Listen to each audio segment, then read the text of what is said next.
Have you ever wondered what dwells in the darkness when you're all alone? Let's delve into the tale of a young man, experiencing the thrill of solitude for the first time. With his family away, the house was his kingdom, a realm of freedom and excitement. He reveled in the day, but as the sun kissed the horizon goodbye and the darkness began to creep in, a peculiar sound echoed through the silence. A strange noise, faint at first, like a whisper from the depths of the house. It seemed to be originating from the basement, a place he had always found a little eerie. He tried to brush it off, attributing it to the old house creaking or perhaps a stray animal outside. But the sound persisted, growing louder with each passing moment, gnawing at his resolve. It was not just a random noise anymore, the sound was growing louder, more distinct. It was a scratching noise. Would you dare to venture into the unknown, driven by curiosity or fear? Imagine for a moment, a young man, alone and anxious. A strange noise echoing from the depths of his home. A decision is made. With a deep breath, he reaches for a flashlight, the only weapon against the enveloping darkness. Slowly, he begins his descent, each step a testament to his courage, each creak of the wooden stairs a taunt from the unseen. The noise, a cacophony now, grows louder, more insistent with each step he takes. It's as if the basement, a realm seldom ventured into, is calling out to him, beckoning him towards its cold, dark heart. He reaches the basement, the epicenter of the noise, his heart pounding in his chest. A quick sweep of the flashlight reveals nothing, an empty room, save for dust and old memories.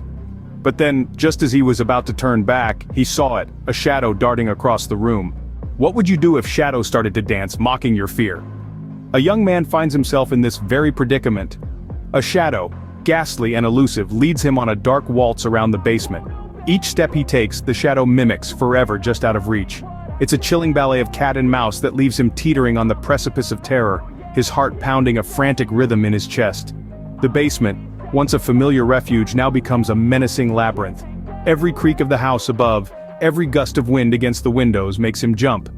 Any semblance of rational thought is rapidly being replaced by raw, primal fear. The darkness around him seems to grow thicker, more tangible, as if it's closing in.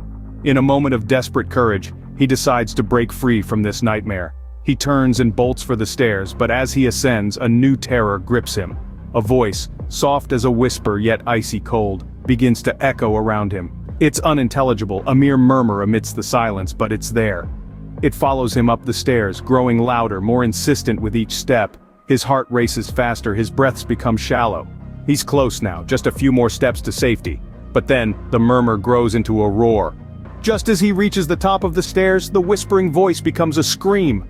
Can you imagine the terror of hearing a scream in an empty house?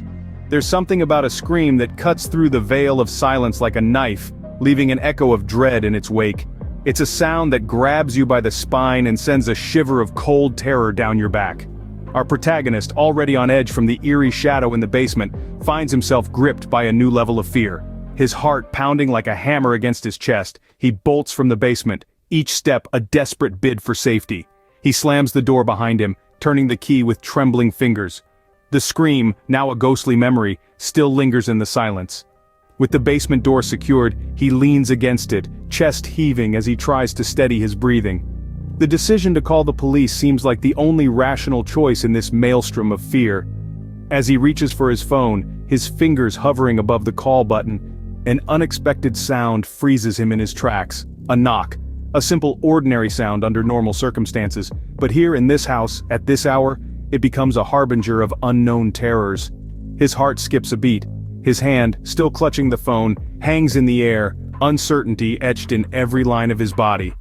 But who could possibly be knocking at this hour ... in the middle of nowhere?